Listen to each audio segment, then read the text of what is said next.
सर्वमङ्गलमाङ्गल्ये शिवे सर्वार्थसाधिके शरण्ये त्र्यम्बके देवी नारायणि नमोऽस्तु ते नारायणि नमोऽस्तु ते ಶ್ರೀಗುರುಭ್ಯೋ ನಮಃ ಹರಿ ಓಂ. ಎಲ್ಲ ವೀಕ್ಷಕರಿಗೂ ಗಾಚಾರ ಪರಿಹಾರ ಚಾನೆಲ್ನ ಮಾಸ ಭವಿಷ್ಯ ಕಾರ್ಯಕ್ರಮಕ್ಕೆ ಸ್ವಾಗತ. ನಾನು ಆಶಾ ಅಂಕಿತಾ ಕಶ್ಯಪ್. ಇದು ತುಲಾ ರಾಶಿಯವರ ಆಗಸ್ಟ್ 2025 ಮಾಸ ಭವಿಷ್ಯ ಹೇಗಿದೆ ಅಂತ ಸಂಕ್ಷಿಪ್ತವಾಗಿ ತಿಳಿದುಕೊಳ್ತಕ್ಕಂತಹ ಕಾರ್ಯಕ್ರಮವಾಗಿದೆ. ನಾವು ತುಲಾ ರಾಶಿಯವರ ಶುಭಾಶುಭ ಫಲಗಳು ಆಗಸ್ಟ್ನಲ್ಲಿ ಹೇಗಿದೆ ಅಂತ ತಿಳ್ಕೊಳ್ಳೋಕ್ಕೂ ಮುನ್ನ ಗ್ರಹಗಳ ಒಂದು ಸ್ಥಾನ ಹೇಗಿದೆ, ನಿಮ್ಮ ರಾಶಿಯಿಂದ ಯಾವ ಯಾವ ಸ್ಥಾನದಲ್ಲಿ ಯಾವ ಯಾವ ಗ್ರಹಗಳು ಸಂಚಾರ ಮಾಡ್ತಾ ಇವೆ ಅನ್ನೋದನ್ನು ನೋಡೋಣ. ನಿಮ್ಮ ರಾಶಿಯಿಂದ ತುಲಾ ರಾಶಿಯಿಂದ 5ರಲ್ಲಿ ರಾಹು ಗ್ರಹರು ಸಂಚಾರ ಮಾಡ್ತಾ ಇದ್ದಾರೆ, 6ರಲ್ಲಿ ಶನಿ ಮಹಾತ್ಮರು ವಕ್ರಿಯಾಗಿ ಸಂಚಾರ ಮಾಡ್ತಾ ಇದ್ದಾರೆ, 9ರಲ್ಲಿ ಶುಕ್ರ ಗುರು, ಹಾಗೆಯೇ 10ರಲ್ಲಿ ಬುಧ ಸೂರ್ಯ, 11ರಲ್ಲಿ ಕೇತು ಗ್ರಹರು, 12ರಲ್ಲಿ ಕುಜಗ್ರಹರು ಇದ್ದಾರೆ. ಆಗಸ್ಟ್ 18ರಿಂದ ಸಿಂಹಗ್ರಹರು ನಿಮ್ಮ ರಾಶಿಯಿಂದ 11ನೇ ಮನೆಗೆ ಪ್ರವೇಶಿಸಿ ಸಂಚಾರ ಮಾಡ್ತಾರೆ. ಆಗಸ್ಟ್ 21ರಿಂದ ನಿಮ್ಮ ದಶಮ ಭಾವಕ್ಕೆ ಶುಕ್ರಗ್ರಹರ ಸಂಚಾರವಾಗುತ್ತೆ.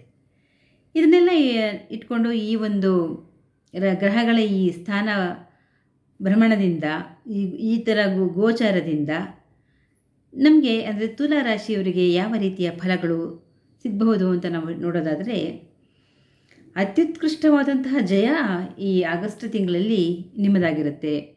ಏನೇನು ಅಂದ್ಕೊಂಡಿರ್ತೀರೋ ಎಲ್ಲ ಕಾರ್ಯಗಳು ಸಿದ್ಧಿಯಾಗುತ್ತೆ.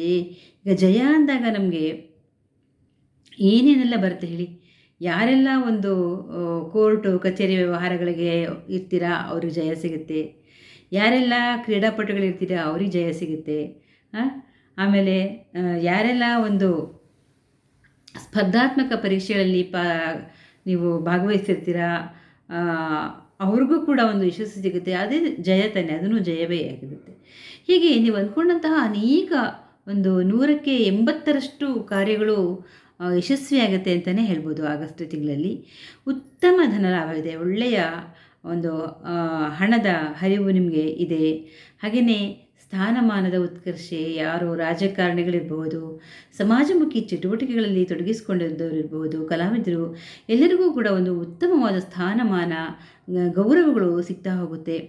ಹಾಗೆಯೇ ಒಂದು ಈ ವ್ಯಕ್ತಿ ಎಷ್ಟು ಒಳ್ಳೆಯವರಲ್ವಾ ಅಂತ ಅನ್ನಿಸ್ಕೊಳ್ಳೋಷ್ಟು ಒಂದು ಉತ್ತಮವಾದ ಒಂದು ಆಚಾರ ವಿಚಾರ ಇವುಗಳನ್ನು ರೂಢಿಸ್ಕೊಳ್ತೀರಾ. ಅದು ಒಂದು 10 ಜನಕ್ಕೆ ಅದು ತಿಳಿದು ಅದರಿಂದ ನಿಮ್ಮ ಗೌರವ ತುಂಬಾ ಅದರಿಂದ ಹೆಚ್ಚಾಗುತ್ತೆ ಅಂತ ನಾವು ಹೇಳ್ಬೋದು. ಈಗ ಹಣದ ಹರಿವು ಎಷ್ಟು ಇದೆಯೋ ಅಷ್ಟೇ ಖರ್ಚು ವೆಚ್ಚ ಕೂಡ ನಿಮಗಿದೆ ಈ ಆಗಸ್ಟ್ ತಿಂಗಳಲ್ಲಿ, ಅದನ್ನು ಕೂಡ ಮರಿಬೇಡಿ. ಹೀಗಾಗಿ ಹಣದ ನಿರ್ವಹಣೆಯನ್ನು ನೀವು ಸರಿಯಾಗಿ ಮಾಡ್ಕೊಳ್ಬೇಕಾಗತ್ತೆ. ಆಮೇಲೆ ಸ್ವಲ್ಪ ಯಾಕೋ ನಾನೇ ನಮ್ಮ ಮನೆಗೆಲ್ಲ ಇದು ನನ್ನ ಮಾತೇ ನಡೆಯುತ್ತೆ ಈ ರೀತಿಯ ಒಂದು ಸ್ವಲ್ಪ ಅಹಂ ಅಂತಕ್ಕಂಥದ್ದು ಅಹಂಕಾರ ಬರಬಾರ್ದು ತುಲಾ ರಾಶಿಯವರಿಗೆ. ಒಂದು ವೇಳೆ ಏನಾದರೂ ಬಂದ್ಬಿಟ್ರೆ ಸ್ವಲ್ಪ ಈ ಆಗಸ್ಟ್ ತಿಂಗಳಲ್ಲಿ ತುಂಬ ಕಷ್ಟ ಆಗುತ್ತೆ. ಮತ್ತು ಅದು ಒಂದು ಮನೆಯಲ್ಲಿ ಕಲಹ ಮತ್ತು ಒಂದು ಅನರ್ಥಗಳಿಗೆ ಕಾರಣ ಆಗುತ್ತೆ. ಹಾಗೆಯೇ ಒಂದು ಭಾಗ್ಯವೃದ್ಧಿ, ಈಗಾಗಲೇ ನಾನು ಹೇಳಿದೆ, ಭಾಗ್ಯವೃದ್ಧಿ ಅಂತಂದರೆ ಶುಕ್ರಗ್ರಹದಿಂದ ನಿಮಗೆ ಒಳ್ಳೆಯ ಭಾಗ್ಯವೃದ್ಧಿ ಆಗುತ್ತೆ. ಹಾಗೆಯೇ ವಸ್ತ್ರಲಾಭ ನೋಡಿ, ನಮಗೆಲ್ಲ ಗೊತ್ತೇ ಇದೆ. ಇವಾಗ ಈ ಶ್ರವಣ ಮಾಸದಲ್ಲಿ ಆಗಸ್ಟ್ ತಿಂಗಳಲ್ಲಂತೂ ಎಷ್ಟು ಹಬ್ಬಗಳ ಸಾಲಿದೆ. ಬೇಕಾದಂತಹ ನೀವು ವಸ್ತ್ರಗಳನ್ನು ನಿಮಗೆ ಖರೀದಿಸ್ತೀರಾ. ಎಷ್ಟು ಹಬ್ಬಗಳಿವೆ, ವರಮಹಾಲಕ್ಷ್ಮಿ, ಸ್ವರ್ಣಗೌರಿ, ಗಣೇಶ, ಜನ್ಮಾಷ್ಟಮಿ, ಕೃಷ್ಣ ಜನ್ಮಾಷ್ಟಮಿ, ಹಾಗೆ ನೂಲು ಹುಣ್ಣಿಮೆ, ರಕ್ಷಾಬಂಧನ, ಹೀಗೆಲ್ಲ ಹೇಳ್ಕೊಂಡು ಬೇಕಾದಷ್ಟು ಹಬ್ಬಗಳಿಗೆ ನೀವು ಬೇಕಾದಂತಹ ನಿಮಗೆ ಆಭರಣಗಳು, ವಸ್ತ್ರ ಇತ್ಯಾದಿಗಳನ್ನು ನೀವು ಖರೀದಿಸ್ತೀರಾ. ಹಾಗೆಯೇ ಯಾರೆಲ್ಲ ವ್ಯಾಪಾರೋದ್ಯಮಿಗಳಿದ್ದೀರಾ ಅವರೆಲ್ಲರಿಗೂ ಕೂಡ ಒಳ್ಳೆಯ ಲಾಭ ಇದೆ. ಒಂದೇನೆಂದರೆ ಸ್ವಲ್ಪ ದುಷ್ಟ ಪ್ರವೃತ್ತಿಯ ಕಡೆಗೆ ನಿಮ್ಮ ಮನಸ್ಸು ಹೋಗಬಾರ್ದು. ದುಷ್ಟ ಪ್ರವೃತ್ತಿಯ ಕಡೆಗೆ ನಿಮ್ಮ ಮನಸ್ಸೇನಾದ್ರು ಹೋಯಿತು ಅಂತಂದರೆ, ಮತ್ತು ಈಗಾಗಲೇ ನಾನು ಹೇಳಿದಾಗೆ ಅಹಂಕಾರ ಅನ್ನೋದೇನಾದರೂ ತಲೆಗೆ ಹತ್ತಿಬಿಟ್ರೆ ಆವಾಗ ಎಲ್ಲವೂ ಕೂಡ ಒಂದು ರೀತಿಯ ಅಧಃಪತನದ ಕಡೆಗೆ ಹೋಗಲಿಕ್ಕೆ ಶುರುವಾಗ್ಬಿಡುತ್ತೆ. ಹೀಗಾಗಿ ಸ್ವಲ್ಪ ಎಚ್ಚರಿಕೆಯಿಂದ ನೀವು ಒಂದು ನಡ್ಕೊಳ್ಳಿ. ಹಾಗೆಯೇ ಆರೋಗ್ಯವನ್ನು ನಾವು ನೋಡೋದಾದರೆ ಸ್ವಲ್ಪ ಕಣ್ಣಿಗೆ ಸಂಬಂಧಪಟ್ಟಂತಹ ಸಮಸ್ಯೆಗಳು ನಿಮಗೆ ಕಾಡುತ್ತೆ, ಆಯಿತಾ. ಆಮೇಲೆ ಇನ್ನೊಂದು ಹೇಳಬೇಕು ಅಂತಂದರೆ ಸ್ವಲ್ಪ ಈ ಹೊಟ್ಟೆಯ ಸಮಸ್ಯೆಗಳು ಇವು ಕೂಡ ನಿಮಗೆ ಅಜೀರ್ಣ ಇಂಥದ್ದೆಲ್ಲ ನಿಮಗೆ ಕಾಡುತ್ತೆ. ಆದರೆ ಅಷ್ಟೇ ಬೇಗನೆ ಅದು ಒಂದು ಉತ್ತಮ ವೈದ್ಯರ ದೊರಕಿಯುವ ಒಂದು ಒಳ್ಳೆಯ ಔಷಧೋಪಚಾರದಿಂದ ಬೇಗನೆ ಗುಣವಾಗುವ ಸಂಭವ ಕೂಡ ಇದೆ.